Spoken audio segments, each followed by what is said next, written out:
Hi, this is Irv Shapiro with MakeWithTech.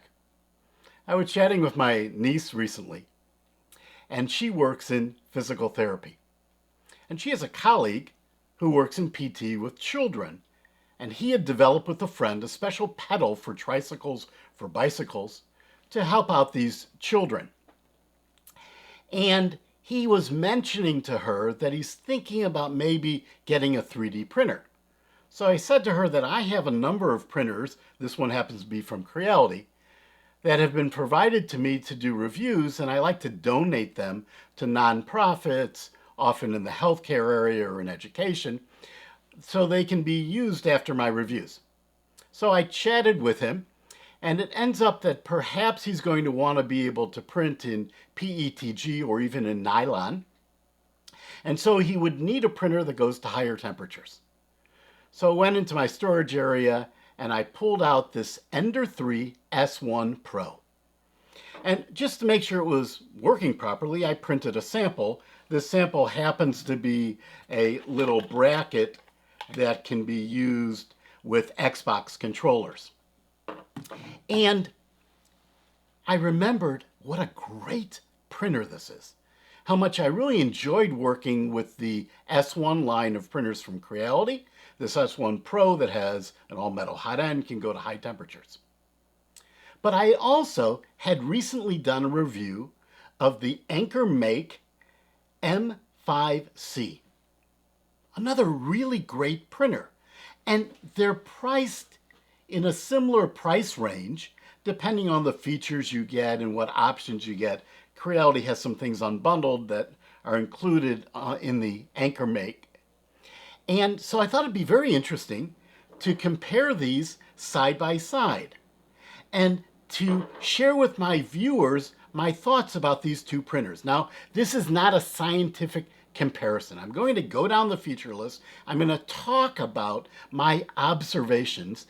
And I've looked at about 25 3D printers in the last 4 years or so. And so this is my personal opinion, and hopefully it'll help somebody choose between these two devices. So stay tuned and let's learn something together.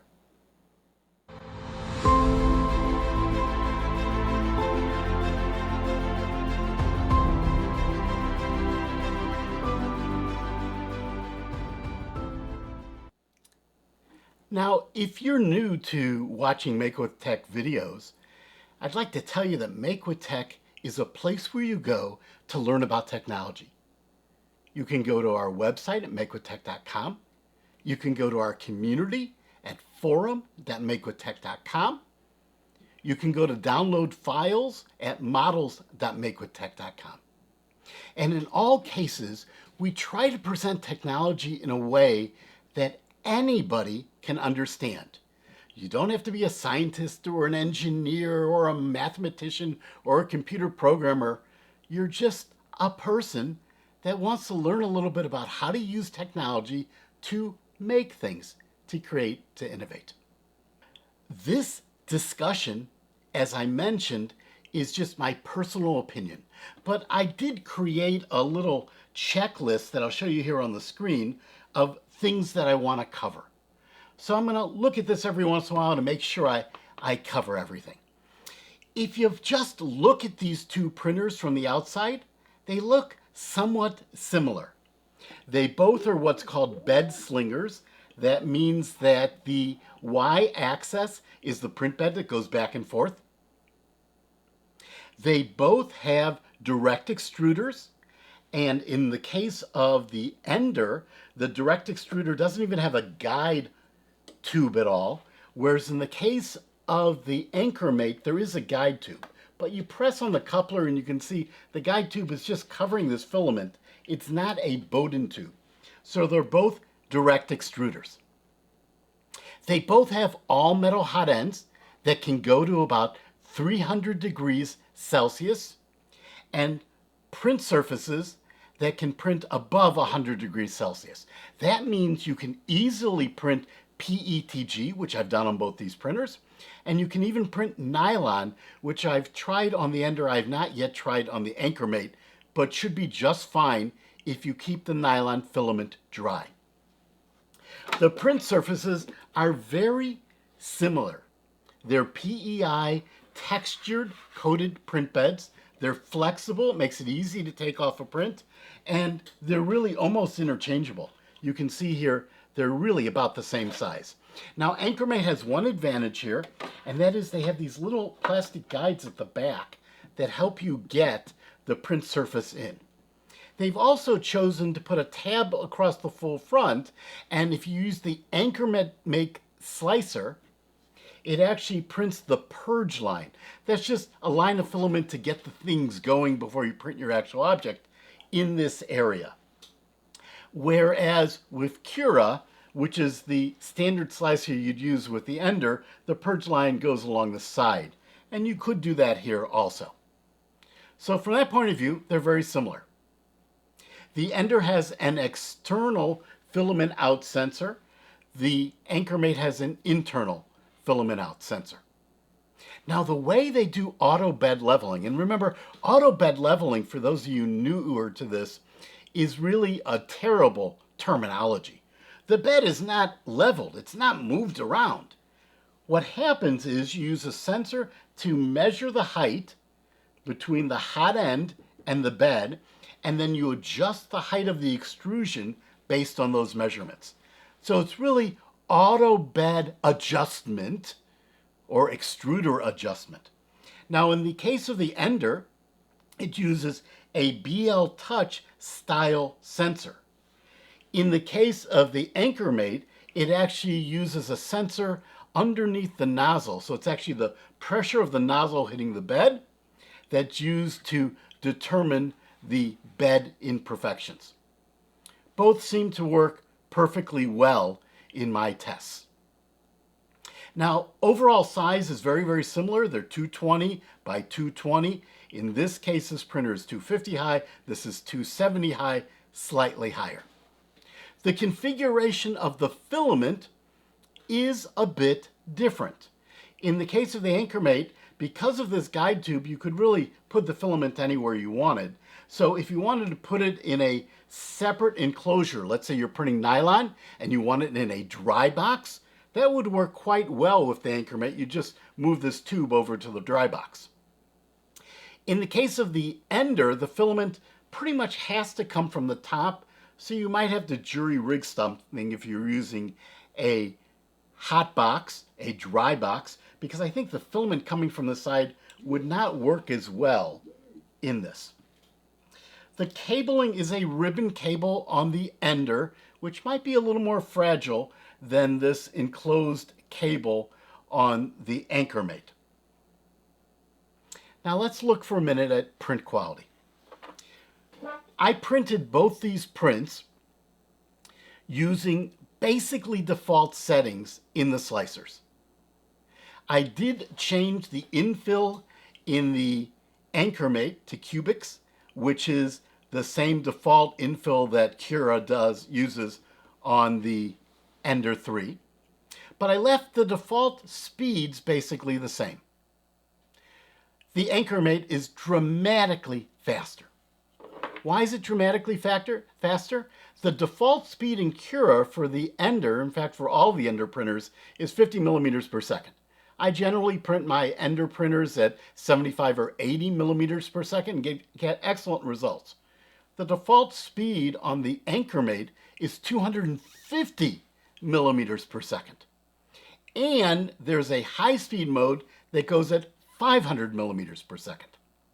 If you want to change the speed characteristics of a printer and a slicer, you have to go line by line and look at the speed of outer walls, inner walls, infill. You also have to potentially change the acceleration and jerk settings. Those are the settings of how quickly the nozzle can go from 0 to full speed and how much time it takes for the nozzle to slow down. Because if the nozzle's bouncing around too much, depending on the printer, you're going to get a lot of vibration.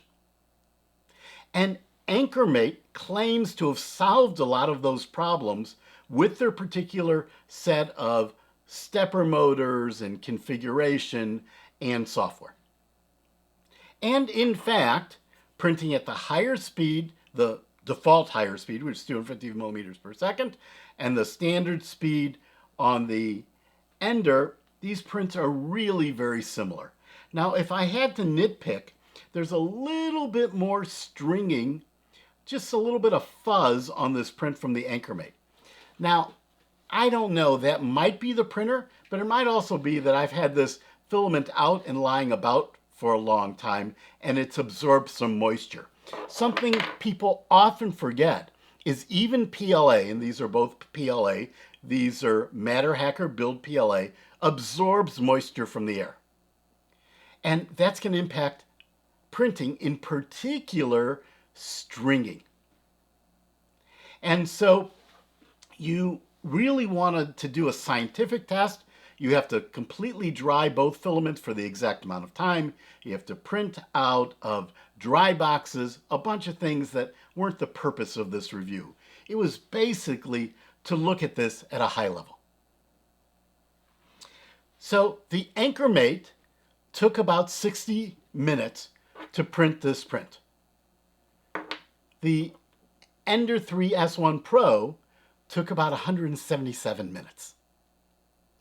So that's about 3x slower. And that's not even the highest speed on the Ankermake. Now, when you rev the Ankermake up to the higher speed, you do see a reduction in quality for two reasons. One is just moving faster. And two, to get to that higher speed, they increase the layer height. One of the things the Ankermake is very good at is both cooling filament and heating large volumes of filament. And let's look at one of the reasons why. So if I take and I slide off this cover here, you'll see that there's 1, 2, 3 separate fans on this Ankermake hot end. Whereas on the Ender printer, there are really just 2 fans, one at an angle down from the front. So the cooling capabilities are a bit better on the Ankermake. Because this slides off so easily, it's relatively easy if your printer jams to get to the top of the extruder. And you want to be able to do that because one of the ways you clear a jam on a direct extruder is you take a piece of filament, you heat up your hot end to maybe 20 degrees hotter than you normally would print, and you manually pull back on the gears and manually push that filament through. And if you push it through from right here, you can get a better push than if you're trying to push it through a hose. So you do want to be able to get directly to the hot end. Now, I will note, in my overall experiences, this hot end seems to jam a little more easily than this one. Both are very easy to clear with that method I just described, if they do jam at all. Both these printers have dual Z screw rods, Z-axis rods, that move the printer up and down, and both have a single belt for the bed slinger back and forth on the Y-axis. Very, very similar from that point of view. Both have the ability to adjust the belts. In the case of the Ankermake, there's little places to put an Allen key to adjust the belts. In the case of the Ender, there are actually knobs to adjust the belt. The Ender does have a very nice light that comes on when you're printing. You don't have that on the Ankermake. But now, let's get to the really significant issue, the elephant in the room. You'll notice here, and I'll move this over so you can see a little better, you'll notice the screen. It's an excellent touch screen on the S1 Pro. There's no screen at all on the Ankermake. So how do you control it? You control it with your phone, or you control it with their slicer. The phone, in fact, is a wonderful, wonderful user interface, and it works very, very well. There is an equivalent for the Ender, but you have to add on an external box called the Creality Wi-Fi box, which is about $40 depending on the configuration you get. And then you have to install the Creality Cloud application.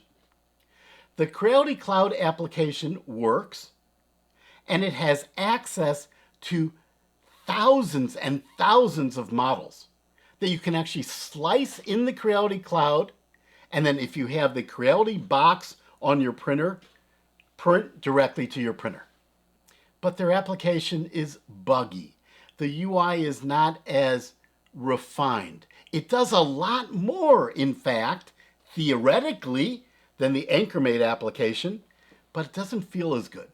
The Ankermake application feels like it came from a company that's been involved in the smartphone, iPhone, Android ecosystem for a long time, which is in fact true, because Ankermake is a division of Anker, the people who make the batteries and accessories for smartphones, and they're part of a billion-dollar company. Creality is a much smaller company, and their primary business is manufacturing printers. So there is no manual way really to print. You do have a button on the front, and it will print the last item put on the SD card. I'm sorry, on the USB key in the case of the Ankermake, and it is a SD card or a compact SD card on the Ender printer. However, that takes us to another big difference. I can use the Ender printer completely offline, and that's in fact the normal way to use it. There's no built-in Wi-Fi unless you have the Creality Wi-Fi box. So I put something on this card, I go to the front of the printer, I go to the console, and I print completely offline. I can't do that here really. I have to install the app on a smartphone. I have to use that app to configure the printer to connect to Wi-Fi, and I've verified this directly with Ankermake, with their support people. And so this printer must be connected to Wi-Fi to operate. Some people get nervous about that. Ankermake has made every effort to assure you that your data is kept in your region, and when you install their slicer or their app, they ask you for what part of the world you're in, and they have a message on the screen saying your data will be stored in that region, ... But this is basically an online smart 3D printer. This is an offline printer that can be made smart by adding the Creality Wi-Fi box and using the Creality app. So let me take a look at these for a moment. Overall, let's see, weight-wise, they're very similar. They're both nice and sturdy. They both are well constructed. The uprights on here are clearly larger, and I'm not sure exactly what magic Ankermake is doing to get to the speed they're getting to. So, what's my conclusion? First of all, you'll see, as I mentioned, that the Ender is slightly larger. They both are direct extruders. They're both all metal hot ends. There's an extra fan on the Ankermake that is probably necessary for the high-speed printing because you have to be able to cool the filament more rapidly if the time on a layer is shorter. They both have a PEI textured touch surface. The big difference is this has a wonderful touch screen. This does not. This has Wi-Fi built in, and you must use it. This does not, but you can add it for about 40 bucks. The Creality printer does have a configuration where you can get it with a Creality Sonic Pad and use it with Clipper. I have not seen that from Ankermake so far. The Ankermake is absolutely optimized for speed, and they're both in the $400 range depending on configurations. So what's my conclusion? My conclusion is they're both really good printers. If you want completely offline operations, this is probably the one to go with. Now, can you configure it to print faster than the default? Absolutely. And I'm confident that by tuning the slicer and using dry filament, you probably could get this to 100, maybe 150 millimeters per second. You're not, though, in my opinion, going to be able to match the speed of the Ankermake, which seems to have been engineered as an integrated system with the printer the app, the slicer, specifically designed around high speed. The trade-off, however, is to get to this high speed, you're going to have to use a printer that's always connected to the internet. Well, folks, I hope you found this useful. It should be clear to you that I think both of these are excellent devices with different trade-offs.